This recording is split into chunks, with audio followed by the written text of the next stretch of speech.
Hello everyone, সবাইকে এই ভিডিওতে স্বাগতম। গত ভিডিওতে আমরা দেখেছিলাম ব্লক এবং ইনলাইন এলিমেন্ট সম্পর্কে। এই ভিডিওতে আমরা দেখব হচ্ছে ক্লাস এবং আইডি অ্যাট্রিবিউট সম্পর্কে। তাহলে চলুন শুরু করা যাক। আমি আছি আপনার সাথে মোহাম্মদ কাউসার।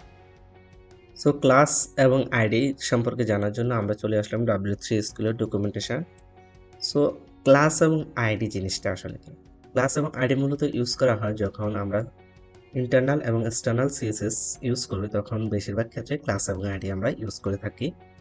আমরা চাইলে কোনো একটা HTML এলিমেন্টের নাম দিয়েও মূলত আমরা সিএসএসটা করতে পারি, আমাদের যে স্টাইল আছে সেটা করতে পারি। তবে ক্লাস এবং আইডিটা ইউজ করা হয় আমরা কোনো একটা এলিমেন্টের সিএসএস দিয়ে স্টাইল করার ক্ষেত্রে, ঠিক আছে?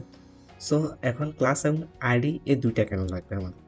তো ক্লাস এবং আইডির মধ্যে মূল পার্থক্যটা যদি আমরা বুঝতে চাই, সেটা হচ্ছে কি, ক্লাসটা ধরেন আপনি কোন একটা ক্লাসে আছেন, ঠিক আছে, বা আপনার যে ইনস্টিটিউটের ক্লাসটা আছে সেটার মধ্যে কি থাকে, অনেকজন থাকতে পারে, ঠিক আছে।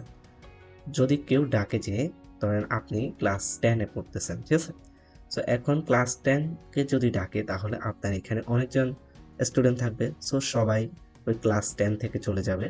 যেহেতু ক্লাস 10-কে ডাকছে, ধরেন আপনার প্রিন্সিপালে ডাকতেছে, তাহলে কেউ এসে বললো যে এই ক্লাস 10 তোমরা এদিকে আসো, তাহলে ক্লাস 10-এর সব ছাত্রছাত্রীরাই কি করবে, প্রিন্সিপালের কাছে যাবে, ঠিক আছে।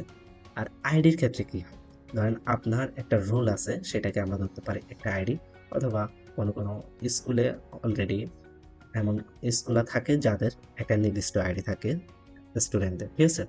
সো ধরেন কোন একটা আইডি নাম্বার বললো যে রোল 1 এদিকে আসো, বা আইডি নাম্বার 1 এদিকে আসো, তাহলে কিন্তু একটা স্পেসিফিক পার্সন যাবে, ঠিক আছে। তেমনই আমরা কোনো একটা ক্লাস যখন ইউজ করি, আমরা চাইলে একাধিক এলিমেন্টের মধ্যে, HTML এলিমেন্টের মধ্যে এই ক্লাসটা শেয়ার করতে পারি। আর আইডির ক্ষেত্রে আমরা সবসময় কি করব, একটা এলিমেন্টের জন্য একটা আইডি ক্রিয়েট করে থাকবো, ঠিক আছে। সো আমরা পার্থক্যটা জেনে নিলাম। এখন যদি আমরা দেখি এখানে, সো ক্লাসটা কিভাবে ইউজ করব বা আইডিটা কিভাবে আমরা কাজে লাগাবো, ঠিক আছে। সো সেই জন্য আমরা যদি একটু আমাদের নোটপ্যাড প্লাস প্লাসে চলে যাই, কোড এডিটরে। সো আমরা এখানে দুইটা জিনিস নিব। একটা হচ্ছে ধরেন আমরা H1 নিতে পারি। H1 দিয়ে আমরা এখানে H1 এর ক্লোজিংটা দিয়ে দিই। সো ক্লোজিংটা দিয়ে দিলাম আমরা। এরপর আমরা এখানে লিখতে পারি দিস ইজ ফর ক্লাস, ঠিক আছে। সো আমরা এখানে দিতে পারি ক্লাস ক্লাস এরপর আমরা এখানে দিতে পারি ক্লাসের নামটা। সো আমরা দিতে পারি শেয়ার ক্লাস, ঠিক আছে। সো আমরা এই জিনিসটা দিলাম। এরপরে আমরা আরেকটা জিনিস নিই। আমরা ধরেন নিলাম হচ্ছে S3 নিলাম, ঠিক আছে। সো এটার স্টার্টিংটা দিই, এরপর ক্লোজিংটা দিয়ে দিই H3। এরপরে আমরা কি করব, এখানে আরেকটা দিব, সেটা হচ্ছে কি this is for share class, ঠিক আছে। এবার আমরা একটা জিনিস দিয়ে দিলাম। সো আমরা এখানে দিলাম ক্লাস, দেন হচ্ছে আমরা এখানে কি করব, এখানেও শেয়ার ক্লাসটা দিয়ে দিব, ঠিক আছে। সো আমরা এই জিনিসটা দিয়ে দিলাম। এরপরে আমরা কিন্তু যখন কোনো একটা এলিমেন্ট দিয়ে সিএসএস দিয়ে স্টাইল করব, তখন কিন্তু আমরা এক একটা এলিমেন্টের জন্য একটা স্টাইল করতে হয়, ঠিক আছে। আমরা ক্লাস দিয়ে কি করতে পারি, একাধিক এলিমেন্টের মধ্যেও একই স্টাইল দিতে পারি। সো প্রথমে যদি আমরা দেখি, আমরা ধরেন ইনলাইন সিএসএসটা ইউজ করতেছি আপাতত। সো আমরা দিলাম হচ্ছে স্টাইল, এরপর স্টাইল ক্লোজিং। সো ক্লোজিংটা দিলাম। এরপর হচ্ছে আমরা এখানে ধরেন প্রথমে যদি আমরা দেখি যে কোনো একটা এলিমেন্টের নাম দিয়ে কিভাবে আমরা স্টাইল করবো, ঠিক আছে। সো আমরা দিলাম হচ্ছে H1, এরপরে H1 এর এখানে দিলাম হচ্ছে আমরা ব্যাকগ্রাউন্ড কালার দিই, ব্যাকগ্রাউন্ড দেন হচ্ছে কালার, এরপর আমরা দিব রেড, ঠিক আছে। সো আমরা এটা দিয়ে দিলাম। এরপর আমরা সেভ করে নিলাম, দেন আমরা ডিফল্ট ভিউয়ার দিয়ে ওপেন করে নিব।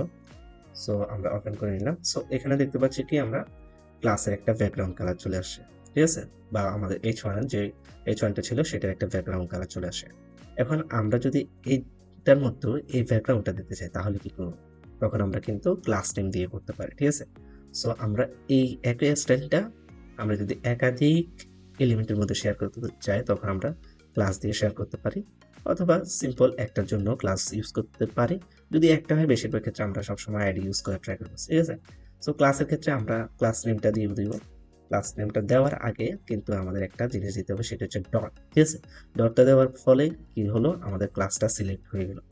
এখন যদি আমরা এটা দেখি তাহলে আমাদের কিন্তু এখানে আচ্ছা আমরা মেবি সেভ করি নাই, হ্যাঁ সেভ করি নাই আমরা, সেভ করে নিলাম। দেন হচ্ছে আমরা রিফ্রেশ দিলে তাহলে কিন্তু দুটা এলিমেন্টের মধ্যে আমাদের কি হচ্ছে এই স্টাইলটা শেয়ার হয়ে গেল, ঠিক আছে। সো আমরা এখন যদি দেখে যে আমরা কি করতে পারি, এটা আইডি দিয়ে একটা জিনিস দিতে পারি, সেটা হচ্ছে কি ধরেন আমরা আইডিটা ইউজ করি, আইডিটা ইউজ করার পর এটা হচ্ছে ফার্স্ট আইডি দিলাম আমরা ফার্স্ট দিয়ে দিলাম। দেন হচ্ছে এখানে আমরা ধরেন আইডির ক্ষেত্রে এখন কি করবো, আমরা কি ডট দিব না, আমরা দিব হচ্ছে কি হ্যাশ দিয়ে আমরা আইডিটা দিব। দেন হচ্ছে আমরা আইডির ভিতরে যে আইডিটা আছে সেটার মধ্যে কিছু একটা দিব, ঠিক আছে। সো আমরা দিলাম হচ্ছে এটার কালারটা কি হতে পারে, আমাদের কালারটা হতে পারে হোয়াইট, ঠিক আছে। এখন আমরা যদি এখানে যাই, এখানে কিন্তু ব্ল্যাক দেখাচ্ছে, সো আমরা এখানে রিপ্লেস দিলে কালারটা হয়ে গেল হোয়াইট, ঠিক আছে। সো এখন আমরা যদি একটা পার্থক্য ডিফারেন্স বুঝতে চাই, এখানে ক্লাস এবং আইডির মধ্যে পার্থক্যটা তো একটা বুঝলাম যে আমরা সবসময় ইউনিক যখন ইউজ করবো একটার জন্য তখন আমরা কি করবো, আইডি ইউজ করবো, আর যদি একাধিকের জন্য হয় তাহলে ক্লাস ইউজ করবো, ঠিক আছে। সো আরেকটা পাওয়ার দেখে আসলে আইডির পাওয়ারটা কি। সো আমরা এখানে দিলাম হচ্ছে হোয়াইট, ঠিক আছে, এখানে ব্যাকগ্রাউন্ড কালার কিন্তু রেড। সো আমরা এখানেও ব্যাকগ্রাউন্ড কালারটা দিই।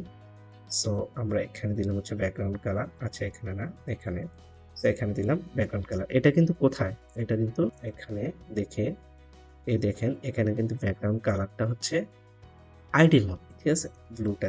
সো ক্লাস আর এই যে আইডির মধ্যে আমরা দুইটা ব্যাকগ্রাউন্ড ইউজ করছি, সেটার মধ্যে কোনটা কাজ করবে আসলে আমরা যদি দেখি যে ক্লাস আর আইডির মধ্যে কোনটা আমাদের বেশি গ্রাহ্য হবে।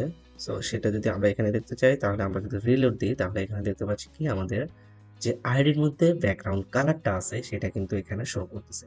তার মানে কি আমরা বুঝিয়ে নিলাম যে আমাদের যে ক্লাসটা আছে সেটা থেকেও আমাদের আইডির পাওয়ার কিন্তু বেশি। যেহেতু আমরা একটা উদাহরণ দিয়ে বুঝেছিলাম যে ক্লাস এবং আইডি, যে আপনার যে ইনস্টিটিউট আছে সেটা ক্লাসের মধ্যে সবাইকে ডাকলে তাহলে সবাই যাবে, আর আইডি দিয়ে যাকে ডাকবে সে কিন্তু স্পেসিফিক পার্সন হয়ে গেছে, সো তাকেই যেতে হবে, ঠিক আছে। সো এই ক্ষেত্রে আমরা বুঝে নিলাম ক্লাস এবং আইডির মধ্যে আসলে কার বেশি গ্রাহ্যতা। সো এখন আমরা চাইলে এই ক্লাস আইডিটা যেটা আছে, আইডিটা কিন্তু আমরা অন্য কোথাও ইউজ করবো না, আমরা এক একটা এলিমেন্টের জন্য কিন্তু একটা আইডি ইউজ করবো, ঠিক আছে। সো আমরা বুঝে নিলাম হচ্ছে ক্লাস এবং আইডি এবং দুটার মধ্যে ডিফারেন্সটা কি। সো আমরা কি করব, সবসময় মাল্টিপল জিনিস বা মাল্টিপল এলিমেন্টসের জন্য আমরা সবসময় কি করব, ক্লাসটা ইউজ করব, এবং আমরা একটা স্পেসিফিক এলিমেন্টসের জন্য কি করব, ইউজ করব হচ্ছে আমাদের আইডিটা, ঠিক আছে। সো ক্লাস অ্যাট্রিবিউট কি জন্য ইউজ করব, আমরা মাল্টিপল এলিমেন্ট ডিফাইন করার জন্য, ঠিক আছে। এছাড়া আমাদের ক্লাস অ্যাট্রিবিউট কিন্তু কেস সেনসিটিভ, ঠিক আছে, ক্লাস নেম কিন্তু কেস সেনসিটিভ হয়ে থাকে। সো আপনারা ধরেন এখানে দিলে হচ্ছে এটা হচ্ছে প্রথমটা এস ছোট এবং পরেরটা বড়, ঠিক আছে, এভাবে নেন তাহলে এখানে কিন্তু দুইটা পার্থক্য দেখা দিবে, ঠিক আছে। যেমন ধরেন এখানে যদি আমি দেখি, আচ্ছা এটা যদি আমি আইডিটা সরাই দিই তাহলে একটু দেখি আসলে কি দেখায়। সো আমরা যদি এটা রিফ্রেশ দিই তাহলে এটা কিন্তু ব্যাকগ্রাউন্ড দেখাচ্ছে না, তার মানে কি ক্লাস অ্যাট্রিবিউট সব কেস সেনসিটিভ হয়ে থাকে, ঠিক আছে। এছাড়া ক্লাস আমরা কি করব, ডিফারেন্ট এলিমেন্টের জন্য ক্লাস নেম সেম রাখবো। যখন আমরা ডিফারেন্ট এলিমেন্টে একই ক্লাস ইউজ করবো তখন সবসময় কি করবো, ক্লাস নেমটা সেম রাখবো, ঠিক আছে। সো ভিডিওটি এই পর্যন্ত। যদি ভিডিওটি ভালো লেগে থাকে তাহলে লাইক কমেন্ট করতে ভুলবেন না, আর যদি মনে হয় যে কারো উপকার হবে তাহলে অবশ্যই শেয়ার করে দিবেন। চ্যানেল নতুন হলে সাবস্ক্রাইব করে ফেলবেন। পরবর্তী ভিডিও দেখার আমন্ত্রণ জানিয়ে এখানে শেষ করছি। ধন্যবাদ সবাইকে।